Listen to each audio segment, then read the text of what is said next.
Bonjour les gens, 23 août. 23 août. 23 août. Alors, 23 août, qu'est-ce qui se passe? Alors, est-ce qu'on change d'énergie ou est-ce qu'on reste dans les mêmes énergies? À mon avis, ça va rester encore dans les mêmes, encore un bout de temps.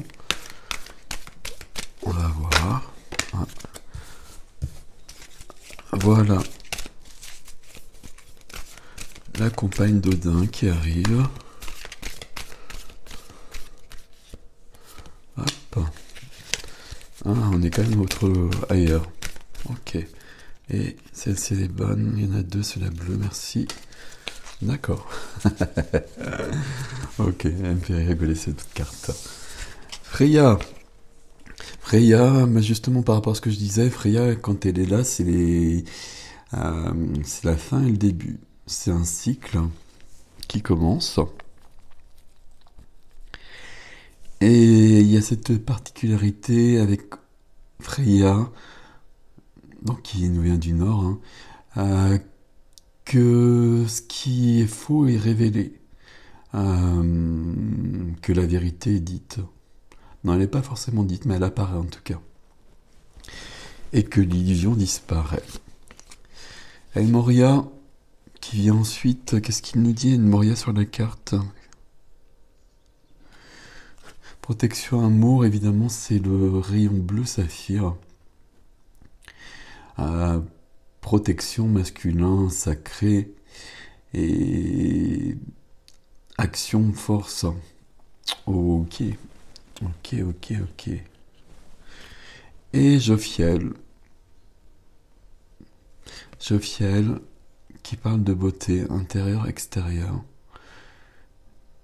Faudrait que j'aille voir plus loin j'ai un bouquin de Kyle Gray là-dessus, sur les archanges.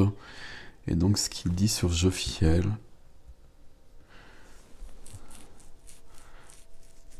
Jophiel nous aide à découvrir notre beauté intérieure et extérieure. Et c'est utile et c'est nécessaire pour être dans l'amour de soi. Et notamment dans les phases de transition qui sont pas les plus faciles. Ok.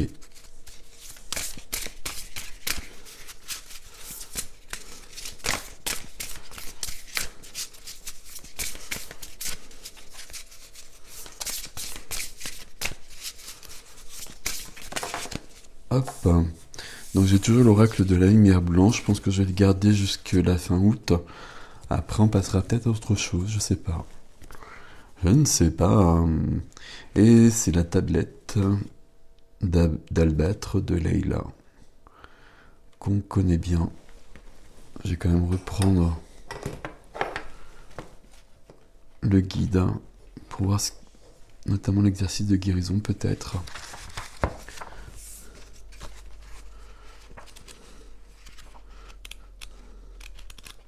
Donc vous voyez que c'est plus un oracle d'enseignement qu'autre chose. Alors évidemment on pourrait l'utiliser de façon intuitive, hein, comme toutes les cartes. Mais avec notre ami Alana Fairchild, j'aime bien aller plus loin parce qu'il y a vraiment beaucoup de choses à apprendre. Et à apprendre pour être mieux. Vous vous souvenez à l'échelle de votre âme. Vous profitez de l'élargissement de votre conscience. Et l'objectif supérieur de votre vie vous apparaîtra bientôt, un peu plus clairement. Ça c'est la fameuse mission de vie, mission d'âme, là, tout le monde se pose la question. Arrêtez de vous poser la question, où vous êtes, c'est bien, ça viendra au fur et à mesure. Cela suscitera peut-être un changement déstabilisant, mais indispensable pour trouver une nouvelle façon de manifester. Vous êtes protégé et guidé en permanence, notamment quand vous doutez de votre parcours. Vous êtes vraiment aimé. Et donc Leila est bien l'ange gardien qui veille sur toutes les transitions. Notamment lorsque l'âme pénètre l'embryon pendant la conception. Et qu'elle quitte son corps vers les royaumes de lumière. Je savais pas ça. Ah, ok. Donc Leila est l'ange gardien. Quand on vient, enfin quand on s'incarne, et quand on part aussi. Et ça c'est très intéressant. Ok, donc l'albâtre est une pierre gardienne, etc., etc. Et c'est dans le Talmud, Leïla, ok, qui enseigne la sagesse à toutes les âmes avant qu'elles ne naissent. Tout ce qu'on... Non, après, ce sont des savoirs avec des particularités, je sais pas comment exprimer les choses comme d'habitude, et on peut percevoir les choses différemment. Euh, pour moi, les âmes sont enseignées avant de venir, mais pour moi, vraiment, on est sur une autre planète dans ces cas-là. Et ça, je le perçois vraiment très bien.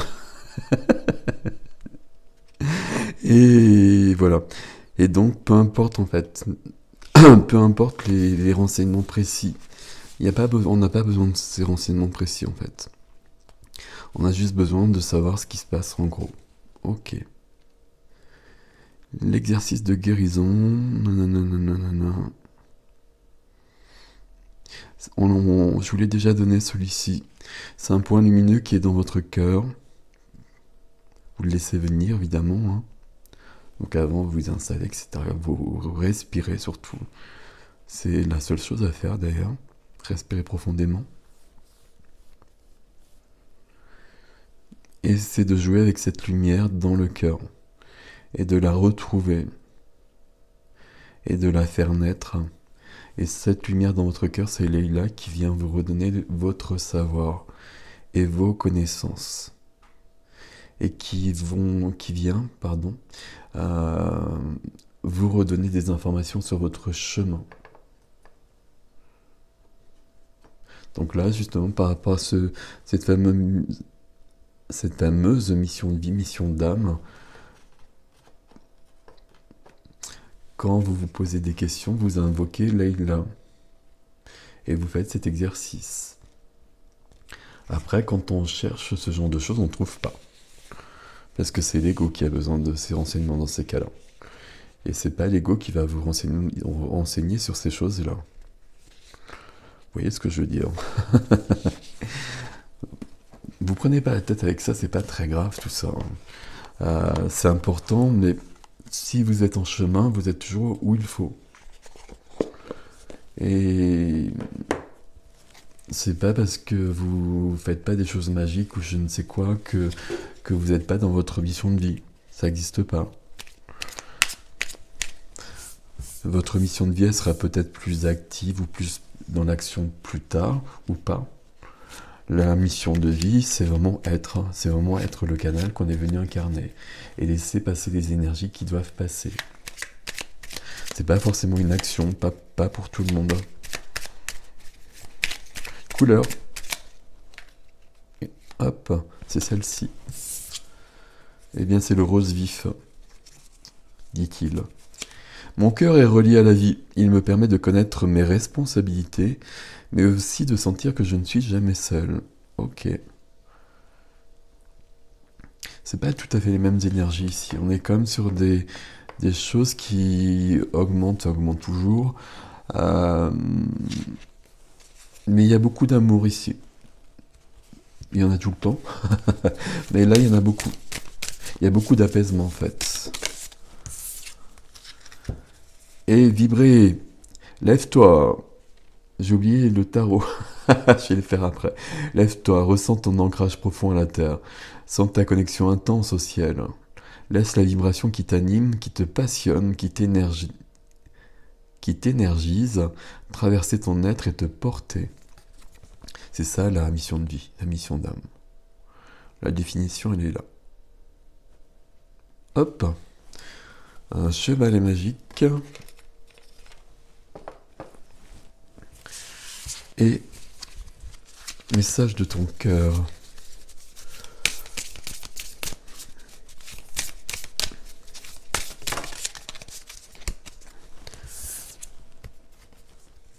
Ok, d'accord. Appel. Et en fait, il y a quand même un... Aujourd'hui, on est quand même sur cette notion de mission de vie. Je sais pas pourquoi je me suis mis à en parler comme ça, mais on est vraiment là-dessus.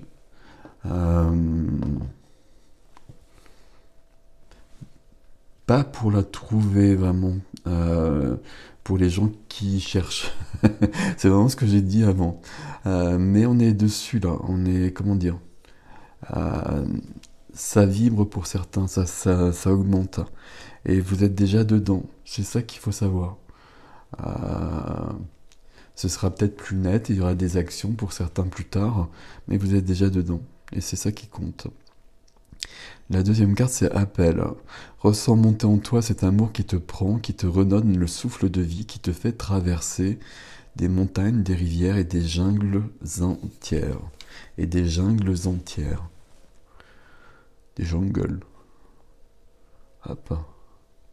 Elle est très belle, on ne l'a pas eu souvent celle-ci.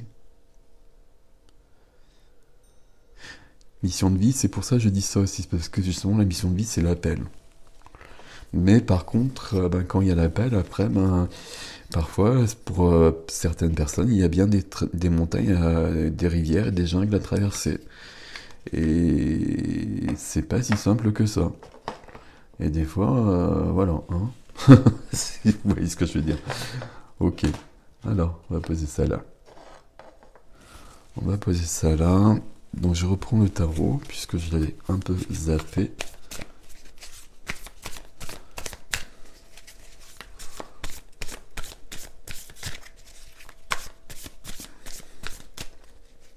On a quand même El Moria qui est là. Hein. Donc El Moria, c'est le masculin dans l'archétype du masculin et de l'action. De l'action juste, évidemment, de l'action lumineuse. Et puis juste Freya à côté. Ok, d'accord. Ok. Hop. Bon bah comme ça c'est fait. Alors, tiens, il y en a deux là. Ah bah c'est la lune qui est derrière, tu m'étonnes. Hop, donc c'est dans ce sens-là, je pense. Ici, j'ai resté sur cette notion de... Alors, j'aime pas ce terme pourtant, mission de vie, mission d'âme, chemin, cheminement. Il y a des choses qui viennent de la famille. Donc je vais parler même des dons ici en fait. Je vais parler des dons, des choses intérieures, des choses particulières à chacun. Et il y a des choses qui s'ouvrent chez certains qui viennent de la famille. C'est présent chez tout le monde, ça je le dis à chaque fois. C'est présent dans toutes les familles et c'est transmis dans la famille et dans les lignées. Ça vient plus souvent des grands-parents que des parents. Ok, et donc cette carte-là, ça veut dire ça pour moi. Ok, enfin ici. Hein. Et il y a une force qui vous vient, et je vais juste le dire simplement comme ça. Il y a une force qui vous vient, mais elle vous vient bien par l'intuition. C'est ça en fait le subtil. C'est que si vous cherchez, vous ne trouvez pas. Donc faut laisser venir. Mais en même temps, faut être ouvert. Et faut donner du temps. Alors quand je dis faut donner du temps à vos guides à côté. Donc du vrai temps. C'est-à-dire un temps où vous allez être dans le silence, en méditation, etc. pour percevoir des choses. Il faut être dans le vide en fait. Dans le vide au niveau du silence normalement. Et il faut que le vide soit dans votre tête. S'il y a des pensées, il n'y a pas de place pour autre chose. S'il y a des pensées, c'est que l'ego est en mouvement. C'est pour ça que c'est aussi difficile et c'est pour ça que la méditation est la voie royale, quoi qu'on en dise. Et donc, ça vient bien par l'intuition et donc on a la lune qui est là. Pour certains, il y a des choses qui s'ouvrent là, c'est très clair. Mais ça demande une confiance en soi. Si on parle de médiumnité, par exemple, si vous êtes clairaudient, vous allez entendre des choses. Mais c'est pas du tout comme quelqu'un qui vous parle à côté. Alors, ça peut l'être pour certains, mais généralement c'est vraiment pas ça. C'est vraiment très différent. Et puis au départ, ce sera pas forcément clair. Au départ, il y aura un mot qui viendra. Et généralement, dans ces cas-là, on ne se fait pas confiance. Alors que dans ces cas-là, il faut absolument se faire confiance pour continuer. Et pour qu'un autre mot vienne. Et pour faciliter le mouvement. et pour que ça devienne naturel. Il n'y a pas de magie ici. Je vois beaucoup de gens qui cherchent de la magie. Alors, la magie, elle est partout, mais c'est autre chose. C'est de la magie beaucoup plus pure, beaucoup plus forte, mais c'est pas la magie du prestidigitateur. Mais c'est bien.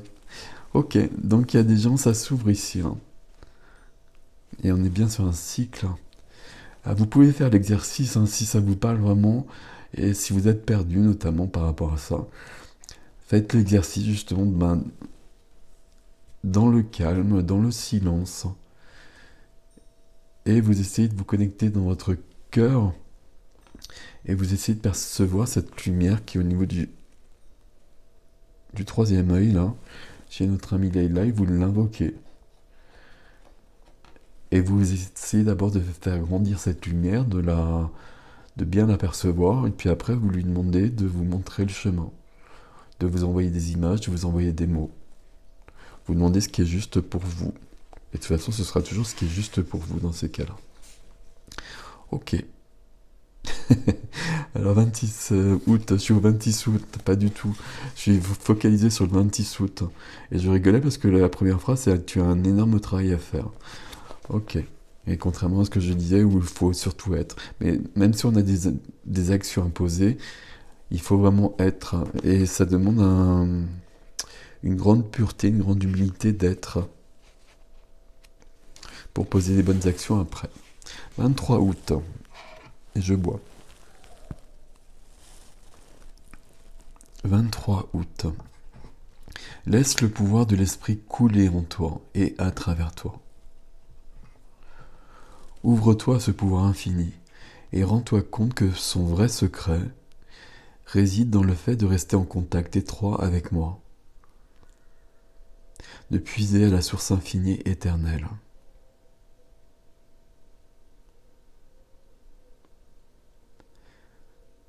Il est toujours là afin qu'il puise toutes les âmes qui sont prêtes à l'utiliser de la bonne manière pour le bénéfice de tout.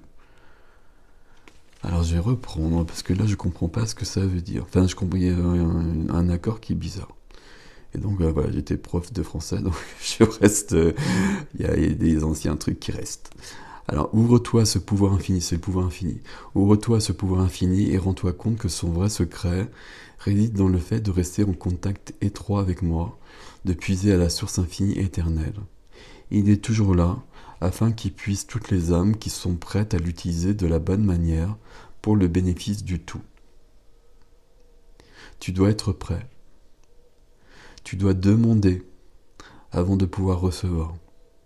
Cela ne te sera pas imposé avant que tu ne sois préparé. Peux-tu croire qu'avec moi tout est possible? Acceptes-tu cela comme un fait, ou laisses-tu encore les doutes et les peurs gâcher la perfection de ta vie? Il y a un rythme parfait dans toute vie, et lorsque tu t'y accordes, tu coules avec elle sans aucun effort, et tu y trouves joie et élévation. Alors pourquoi ne pas te mettre au diapason, t'accorder et jouir complètement de la vie? Ok, voilà mes amis. Tu dois être prêt, tu dois demander avant de pouvoir recevoir. Ici on a parlé de beaucoup de choses sur la mission de vie, mission d'âme je préfère, mission d'âme, ok. Je ne détiens aucune vérité, ça vous l'avez bien compris, hein, je le dis rarement. Il y a des phrases que je devrais prononcer normalement tous les jours et à chaque vidéo. Je le fais pas, moi je détiens aucune vérité par rapport à quoi que ce soit. C'est vous qui avez toute la vérité. C'est votre seule guidance à vous qui est toujours juste. Après on essaye d'avancer ensemble. Et du coup je donne des choses que moi j'ai vues sur mon chemin, que j'ai vécues sur mon chemin. Et puis j'essaye aussi de dédramatiser, de calmer le jeu. est-ce que ça avance pas si, si on est dans le stress et si on cherche alors qu'on veut bien faire? Il y a toujours l'ego. Euh,